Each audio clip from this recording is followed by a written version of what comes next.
Bonsoir les Parisiens. Et ouais, comme prévu, on s'est fait taper Arsenal. Comme prévu, on s'est fait taper Arsenal.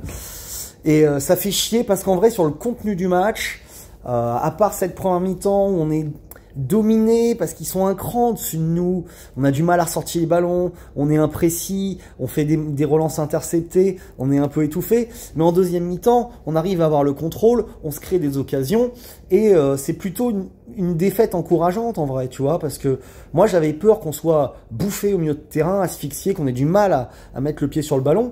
Et en vrai, c'est pas ce qu'on a vu.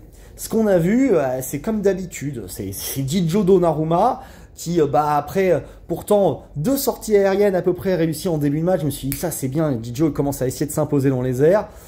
Et à un moment, sur un débordement sur le côté gauche de la défense, centre par-dessus pas de chaud, Donnarumma, il va aux fraises, il est battu de la tête par Havertz qui est pourtant derrière lui, et à but 1-0, 20e minute, voilà. Et ça, c'est relou. Comment tu veux faire comment tu veux aller loin en Ligue des Champions avec un gardien qui donne des buts aux adversaires?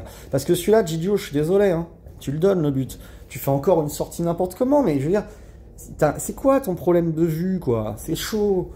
C'est chaud, et à la 35e minute, t'as ce coup franc de Saka avec une faute stupide de Nuno Mendes qui est trop agressif dessus, alors que le mec, il va sortir, et il centre, et elle passe au milieu de tout le monde, toutes les jambes, et la Donnarumma, et devant lui, il tac comme ça, comme en fermant les yeux, comme un aveugle, comme ça, t'as l'impression. Alors c'est vrai qu'il n'y a pas de défenseur qui coupe, que ça passe au milieu des jambes, mais elle est quand même pas loin de lui. Il a pas un réflexe pour la sortir 2-0.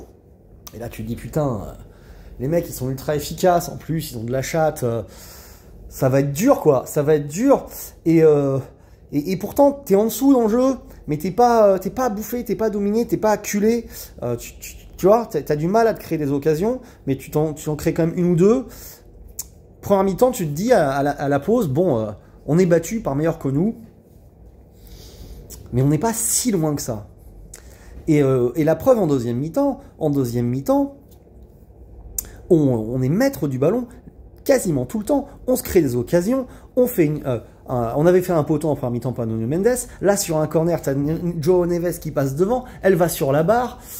T'es pas heureux. Et il faut quand même en parler, les mecs, parce que non seulement l'UEFA, non contente de nous avoir mis un tirage au sort avec 3 des 4 gros favoris pour la compétition, dont 2 à l'extérieur, et puis quand même un top 6 pour venir compléter le tableau avec l'Atlético Madrid, tu te fais en plus ken pendant le match, parce que moi je suis désolé, mais il y a péno sur Calafiori. Quand la balle elle revient sur le truc, la main elle est décollée, elle est comme ça. Il y a pénalty tout le temps, nous en a sifflé 1000 contre nous, ça. C'est pas, je veux dire, c'est une main défensive, le ballon revient sur un bras décollé. Non, franchement, là je suis désolé. Ça, il y a pénalty. Que la VAR appelle pas, regarde pas, c'est scandaleux.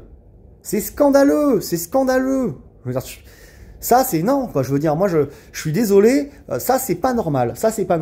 Et après ça, t'as un corner, Marquinhos, qui arrive à passer, à la mettre légèrement au-dessus. Il est ceinturé, comme ça, attrapé. Comment ça se fait que la VAR appelle pas? Mais si c'est nous, et que tout joue contre le Real Madrid, c'est appelé, ils appellent, ils disent penalty, les 2 fois. Et tu reviens à 2-2 avec tes 2 penalties. Voilà, et ça aurait été mérité. Parce que, en deuxième mi-temps, notamment, finalement, curieusement, après le coaching, où tu sors Doué, qui est quand même en dessous, et Vitinha, qui a du mal à retrouver du rythme, où on essaye trop de passer par lui, en tout cas il tente pas de frappe. Après les Gunners, c'est une bonne défense, ils sont bien en place, mais quand t'as eu Ruiz, c'est pas lui qui a fait tellement la différence, mais le fait que Neves soit peut-être seul à orienter, et pas à 2, je sais pas, bon, et aussi le fait que Kolo Muani, lui, apporte quelque chose, alors que Doué apportait pas grand-chose, même s'il a pas été mauvais, hein. Mais ça vient de lui, le premier but, une perte de balle, voilà. Ce match-là, t'as les occasions pour revenir au moins de 1. T'as été quand même capable d'être maître du ballon à Arsenal, beaucoup, de leur créer T'as joué quand même comme une grosse équipe, le Paris Saint-Germain, tu vois. Ça fait plaisir. Donc, t'es battu ce soir, mais moi, je craignais pire. J'ai trouvé qu'on a été quand même capable de poser notre jeu. Voilà. Donc j'aurais aimé voir ce PSG au complet, avec Ramos, avec Dembélé, avec ce genre de choses-là. Bon, ils auraient eu Odegaard aussi en face. Voir ce qu'on était capable de faire, parce que, tu vois, cette équipe-là au Parc des Princes, je pense qu'on la prend. Arsenal. Et c'est là que cette nouvelle formule, elle pue du cul, parce que tu les joueras pas au Parc des Princes, toi, non? Les joueurs à Paris, ils vont se promener, ils vont jouer des matchs en bois, et toi, tu fais le parcours du combattant, quoi. Heureusement que t'as Salzbourg, qui a l'air d'être bien nul, parce que quand même Brest a été gagné 4-0 là-bas, mais c'est tout, quoi. Donc, c'est quand même encourageant. De ce qu'on a vu là, on se dit, quand même, on a confirmé des choses qu'on voit en championnat. Donc moi, ça m'a fait plaisir. Maintenant, voilà, Donnarumma, sur les 2 buts, il est un peu coupable. Putain, Gigio, tu fais chier, quoi. Ça, c'est relou. Sinon, la défense, bah, Hakimi a fait un bon match. Nuno Mendes, il est coupable sur le coup franc. En premier mi-temps, il est fragile, mais en deuxième, il est mieux. Moi, j'ai trouvé Marquinhos Pacho intéressant. En fait, il y a personne qui a été très bon, il y a personne qui a été très en dessous. On a globalement fait un bon match d'équipe. J'ai trouvé Lee très bon. Si, Lee a été pas mal du tout. Mais voilà, un peu comme d'habitude, Donnarumma te plante et tu te fais ken par l'arbitre. Tu te fais ken par l'arbitre, je suis désolé de le dire, les mecs. La seule faute qu'il vérifie, c'est celle sur Kolo Muani, où elle est hors dehors de la surface. Alors qu'en plus, il y a vraie faute, et il devrait y avoir jaune là-dessus. Mais l'arbitre, en direct, il voit rien, quoi. Le mec, il voit rien. Ah, et c'est normal, il a arbitré la dernière Ligue des Champions, la dernière finale.